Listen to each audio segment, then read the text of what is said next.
गुजरात म्हणजे मोदीचं सरकार आहे, त्याच्यामुळे ते गुजरातकडे जास्त लक्ष देतात. सगळ्या कंपन्या ह्या गुजरातमध्ये जात्या आणि ते शेतकरी वंशावर म्हणजे सगळं कांद्यावर अवलंबून आहे. तर कांद्याची आवक वाढली का भाजप सरकार निर्यात बंदी करतं. म्हणजे शेतकरी कसा अडचणीत आणायचं हे भाजपला चांगलं माहिती आहे. केंद्र सरकारने गुजरातच्या पांढऱ्या कांद्याची बंदी उठवली, मात्र त्याच वेळेला नाशिक जिल्ह्यातल्या लाल कांद्याची बंदी उठवली नाही. त्यामुळे शेतकरी वर्गामध्ये प्रचंड नाराजी आहे. आपल्याबरोबर काही शेतकरी, आपण त्यांना विचारू. काका, मला एक सांगा की केंद्र सरकारने जो पांढऱ्या कांद्याची निर्यात बंदी उठवली आणि ती निर्यात बंदी सुरू केली, मात्र नाशिक जिल्ह्यातल्या लाल कांद्याची बंदी उठवली नाही, काय सांगाल? काय भावना आहे तुमची? मुळात नाशिक जिल्ह्यात पांढरा कांदाच नाही, पांढरा कांदा येतही नाही. आणि जो पोळ कांदा येतो, रांगडा कांदा येतो, थोडाफार उन्हाळा कांदा येतो, त्या उन्हाळा कांद्याच्या टायमाला निर्यात बंदी उठवलीच नाही. त्यामुळे तो कवडीमोल भावाला विकावा लागला आम्हाला. पण आता पांढऱ्या कांद्याची निर्यात बंदी उठवली म्हणजे ती गुजरातकरता उठवली. म्हणजे भाजप सरकार हे फक्त गुजरातकरताची, महाराष्ट्राकरता भाजप सरकार नाही. म्हणजे भाजप सरकारला आम्ही मतदान देऊ शकत नाही, भाजपला तर कधीच मतदान देऊ शकत नाही. आपल्याबरोबर दुसरे शेतकरी, तुमच्या काय भावना आहेत? हो, तेच आहे. ते पण भाजपसुद्धा म्हणजे गुजरातकडेच लक्ष देतं जास्त. गुजरात म्हणजे मोदीचं सरकार आहे, त्याच्यामुळे ते गुजरातकडे जास्त लक्ष देतात. सगळ्या कंपन्या ह्या गुजरातमध्ये जात्या आणि ते शेतकरी वंशावर म्हणजे सगळं कांद्यावर अवलंबून आहे.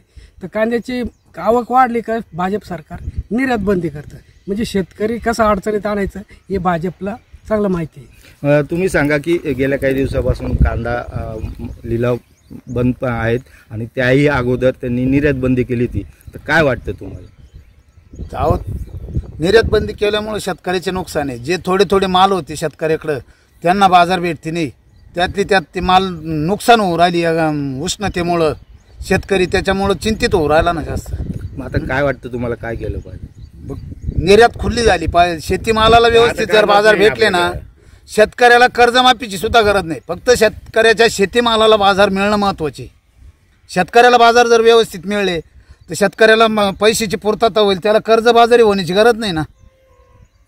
सरकार जर नुसतं कर्जमाफी करू कर्जही माफ करीत नाही, शेतीला बाजार देत नाही, त्याच्यामुळे शेतकरी परेशान होऊ राहिले ना. काय वाटतं तुम्हाला? आता काही दिवसामध्ये काय आता आम्हाला असा प्रश्न पडला का आमचा महाराष्ट्र हा भारत देशात आहे का नाही, का आम्हीच पाकिस्तानमध्ये आम्हाला काढून दिलं, का आम्ही चीनमध्ये गेलो हेच कळत नाही आम्हाला. काय असं वाटतं तुम्हाला? मग काही केलंच नाही ना भाजपनं. महाराष्ट्राकरता काय केलं? उद्योगधंदे तिकडे नेले, शेतकऱ्याच्या पिकाला भाव नाही. या डाळीला म्हणजे हरभरा आमच्याकडे पिकतो, सोयाबीन पिकते, सोयाबीनला भाव नाही. 2019ला 6,000 रुपये भाव होता सोयाबीनला. आज तो किती भाव आहे? 4,000 सुद्धा नाही. म्हणजे वाढला पाहिजे उठेल असं तुम्हाला वाटतं? उठली तरी पण त्याचा उपयोग नाही ना आम्हाला. काय उपयोग? आमच्याकडे पाणीच नाही ना. आता उन्हाळा पाणीच नाही, उन्हाळा कांदेही नाही आमच्याकडं. एक तर दुष्काळ, त्याच्यात आम्ही पोळ कांदे कशी तरी जगवली, रांगडे कांदे थोडीफार जगवली, पण आम्हाला भावच नाही मिळाला ना. त्या काळात निर्यात बंदीच होती, निर्यात बंदी उठवलीच नाही ना. बरं, जीवनाची परिस्थिती काय? जीवनाची परिस्थिती कांदे खाल्लेले म्हणून कोण नेलं आजपर्यंत? नेलं कोणी आजपर्यंत? का कांदा खाल्ला नाही ना, हा 4 दिवसात गेला भाऊ गचाकला, असं काय आहे का? तसं द्यायचं ना. कांदा जीवनावश्यकमध्ये टाकायचंच काही काम नाही. तुम्ही किती कांदा पिकवला होता आणि काय आज परिस्थिती तुमच्याकडे? कांदा मी 1 एकर लावला होता, पण त्याच्यामध्ये 10 गुंठे सुद्धा आला नाही. सगळा जळून गेला पाण्याअभावी. त्याच्यामध्ये महागाई एवढी भरमसाठ वाढलेली, त्याच्यामध्ये पिकवायचं काय, किराणा आणायचा कसा काय? किराणाचे भाव का बरं कमी होते नाही? शेतमाल आला का लगेच त्याचे भाव कमी होते. किराणाचे जे आहेत ते त्याच्यापेक्षा वाढ होता.